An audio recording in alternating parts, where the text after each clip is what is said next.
Good afternoon, everyone. I'm Sara Kehaulani. I'm executive editor at Axios.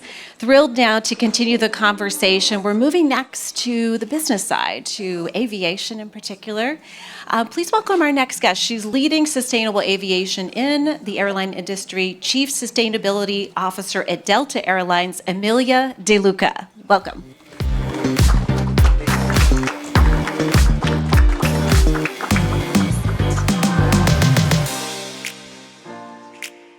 Nice to have you. Thank you so much for joining. Oh, thanks for having me, Sarah. So let's talk a little bit about news in the airline industry. Of course, it's Climate Week. This morning, a little bit of news out of British Airways announcing a big investment in carbon removal for them. Delta Airlines is taking a different tact, and I believe you announced your plan about a year ago to be net zero emissions by 2050. So if it's been about a year, I'd love to know a little more detail how it's going, and maybe just as importantly, how are you going to communicate to your stakeholders, your customers, your investors, about where you are as you march towards 2050? Great question, Sarah, and thank you all for being here today. And I imagine many of you traveled here by air. And so if you did, you obviously know, and I'll just skip the part where I explain why air travel is essential to so many things, not only our DE&I work, as well as GDP growth, as well as just all of us being here and talking about this important topic. But we are a consumer brand, and so everything we do obviously is in pursuit of making sure that our customers travel with us and have a great, safe, premium, and reliable experience, then now also sustainable. We've been saying recently that green is the new black when it comes to premium travel. At the same time, the facts are very clear. We are a hard to decarbonize sector, and 90% of our emissions come from jet fuel, which there is no solution that is scalable today to tackle that problem. So that's why you're going to hear a lot of net zero goals this week, I'm sure, and you might think 2050 seems pretty far away, but for a hard to decarbonize sector, that is quite an ambitious goal. We sometimes call it our moonshot.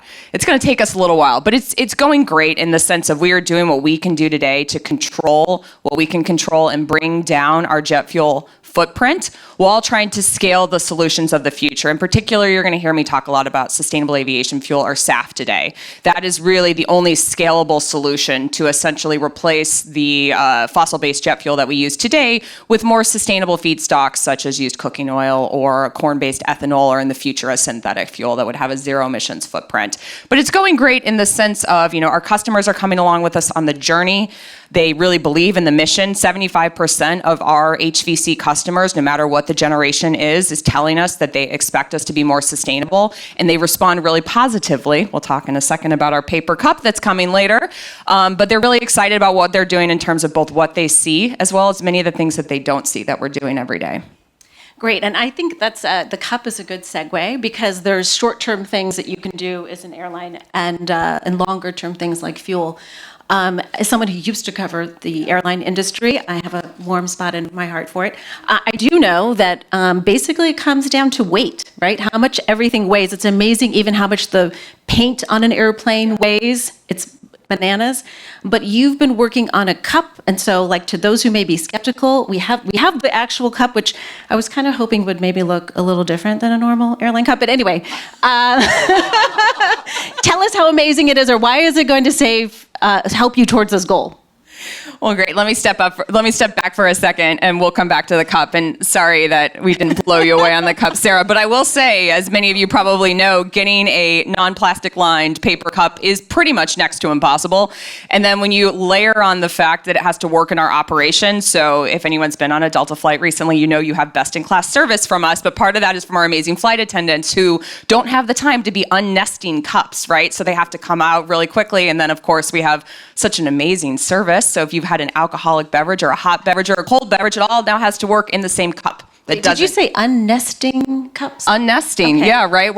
Right. Got it. Okay. You know what I mean? They have to come off quick. Anyways, these are things none of you want to know about, but that's the challenge of the paper cup. But let's get back to business here, which is, yes, weight is really important, and so are many things that we put into our new aircraft in particular. So if we start about the facets of what we do, it's not only what we fly, but how we fly. And I'll start with what we fly. And obviously, we're bringing on new generation aircraft like many of our competitors every single year. And with that, we're trying to make sure we have the most efficient engines. But in particular, we're also trying to get weight off that aircraft when it comes on board. And that's the seats, it's the overhead bins. There's so many ways that you can pull weight off. But if that airplane is flying for 30 years, and for every pound that I put on there, I then have to load more jet fuel. And again, back to the problem, jet fuel is what's causing the carbon emissions. Then getting that weight off, even if it's in the small single-digit percentages, is a huge win for us. So it's what we fly. So our new aircraft, our A350-1000, which is our new flagship wide body that will start flying next year, is going to be 20% more fuel efficient than the aircraft it replaces. Those are just hard facts, and that airplane will fly for 30 years. Then the next thing you can do is on our existing aircraft, you can do a lot of different things on the edges. Again, you would never see this as a customer. Some of them are called winglets, they're on the end. Some of them are called finlets, they're on the back. That reduces drag. That's about 1%, but again, that 1% starts to add up when you consider that we burn 4 billion gallons of jet fuel every year. And then finally, we have what's called a Carbon Council, which every day throughout our 100,000 person organization sets out to save jet fuel and how we operate. And they have put on the books in the last 2.5 years, 35 million gallons of jet fuel saving annually in terms of landing procedures, getting catering weight off the aircraft, how we power an aircraft when we're at the gate. All of that has been completely changed from an operating procedure that's allowing us to save that fuel. And you're obviously not the only airline out there running towards these goals. I do wonder, though, you mentioned aircraft being a big component of that and more efficient aircraft. Are you worried, though, about with problems with Boeing and just the supply of these aircraft that will happen? I ask because just this summer, Air New Zealand announced that it was the first airline to announce it was giving up on the goals that the industry had set. And I just would love your thoughts about whether you think that you're going to see more airlines around the globe also drop out. And what do you think about their reasoning for that, which is supply of more efficient aircraft? Well, I think for here in the United States, so the first thing I would just say, it's a really collaborative sport. And if you've covered the airlines, you know we're usually fiercely competitive. We want every customer to love us the most. When it comes to sustainability, though, we just want you to travel by air and we want you to have trust in what we're doing. And we want you to support us with many of the challenges that come, including the green premium. And so a rising tide lifts all boats in this space, and Delta really believes that. When it comes to the challenges, though, in the United States, I think the single biggest challenge is scaling sustainable aviation fuel. It's less on the supply side. Boeing and Airbus, they're great partners of ours. They will get through some of the supply chain challenges. Again, Airbus in particular is delivering some great new aircraft for us as we speak. Sustainable aviation fuel is the real challenge. It's not scaling as fast as it needs to, and that is the single most important lever that we have to pull. But I have a lot more confidence because we've had such great support from both the Biden administration as well as from states. And in particular, I see a colleague of mine from Greater Minneapolis, the state of Minnesota in particular, has been a huge support system for the scaling of sustainable aviation fuel. Both Governor Walz, who obviously has been very distracted recently, as well as the Lieutenant Governor have all said that they are SAF super fans. And they've put their money where their mouths is, putting a tax incentive at the state level that sits on top of what we're getting from the federal incentive. And so to me, I think it's way too early to abandon that. Is it easy? Absolutely not. But I think everyone has a role to play, and we've seen the government step up. We've seen the airlines step up. We're starting to see the private sector step up. And I think we've got a real shot at making some significant progress. Well, that's great. And let's turn to that fuel question and the project that you have underway. Last year, Virgin Airlines got a lot of attention for flying a plane with cooking oil. That's not what you're doing. But tell us a little bit about where you see that playing out. Delta just made a big investment in Minnesota to begin producing this, which is a different business than what you've been in the past. And the cost is an issue, supply is an issue. So how do you see, just game this out for me and for the audience about in the years to come, where do you see this demand cost change happening, maybe 5 years from now, 10 years from now? Where do you feel it being a bigger part of the market? Well, so we're still learning. Sustainable aviation fuel is an entirely new industry. It's nascent. It's got new players. I always say that, I grew up in the Midwest. I have very deep Midwest roots. I never thought farming would be part of my day job. And all of a sudden, I spend an immense amount of time thinking about cover crops and, emissions that can be saved through farming practices and no-till and all these things. But it's really important for sustainable aviation fuel because we don't know what the feedstock of the future will be. We just know it won't be fossil fuel-based. based. Today, it's used cooking oil. That's what exists and is 80% emissions reduction. And our partners at Virgin Atlantic, we were very proud at what they proved was possible last year. But it's too early to call it, to say this is the feedstock of the future. And so we look to our Midwest farmers in our hub states of both Minnesota and Michigan, who have both access to soy and corn as a potential future feedstock. But we also look and are doing a study right now, for example, in Atlanta with Airbus and Plug Power and the Atlanta airport to talk about the hydrogen economy, as that will likely be potential feedstock for the fuel or a potential power source for the aircraft in the future. In Minnesota in particular, again, very excited. It's got all these great things that you need. It's got state level support. It's got private sector support. It's got research and development support. One thing that we announced a couple of weeks ago that will, move forward this week is camelina. You may not have ever heard of camelina. That's okay. I hadn't either.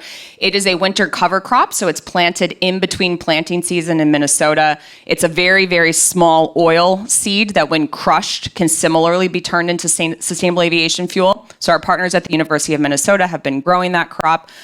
We have other partners that have now crushed that crop. They have turned it into sustainable aviation fuel. And later on this week, that will be part of our fuel solution in Minnesota. So the whole point right now is just to show what's possible as we try to figure out what's scalable. Are you able to put a number on or a goal of what percentage of fuel you'd like Delta Airlines to be using by a certain date from this experiment? Yeah, our numbers are out there and they're very public. To be net zero at 2050 requires that 100% of our fuel be sustainable aviation fuel. But the more near term would be in 2030. All U.S. airlines supported by the U.S. government have taken on a goal to have 10% of our jet fuel replaced by sustainable aviation fuel. But again, we're not picking winners yet, because we just are not quite sure which one's going to make it. And the airline industry has to compete with other industries that are trying to decarbonize, whether that's shipping or on road. And that's where, again, the government has to step in to play a role to try to say we need all of these industries to be able to decarbonize, and they can help with the pacing through the incentive structures that they put in place. And given that, what do you feel like are the next steps beyond this experiment? You're working obviously creatively to develop this alternative fuel. But like you said, you're also operating an environment that's a global industry and also other industries that could also benefit from the same fuel, perhaps. I don't know. Yeah, exactly. And again, I will answer this question the way I started, which is Delta is a consumer brand. Everything we do is in pursuit of the best customer experience. And so I think the worst thing we could do right now is choose a very short-term solution that takes that green premium and directly saddles it onto our customers. That's not the right answer. We believe that more people should travel by air, not less. We believe that the accessibility and inclusivity of our industry is really important to mankind, not to have less people on an airplane. And so Europe, for example, is looking, and they have mandates that roll out and they scale next year for sustainable aviation fuel. It's an interesting conundrum. We think that's pushing the fuel forward a little bit too fast in terms of where the supply and the green premium are. The United States, again, is really approaching it through an incentive structure that I think, if we point to Minnesota, allows us to share the risk of the green premium, where you've got the federal government that has a role, the state that has a role, the private sector that has a role. I haven't mentioned yet our other partners in the Minnesota SAF Hub are companies like Bank of America, Deloitte, McKinsey, Ecolab. Some of them have parts of that SAF value chain, and some of them are just there because they also travel by air, but they also just know it's really important to be able to decarbonize air travel. And so the future for sustainable aviation fuel, in my opinion, is to figure out how we're going to handle the green premium and how to share the risks, but really, again, with that consumer at the heart of everything that we do. We talked earlier about politics. It is an election year. And one of the things I think you have talked about as a company is ESG, which has come under attack in part in this election, some on the right calling it woke capitalism. I wonder what your answer is to that, because your company is putting quite a lot of money behind this.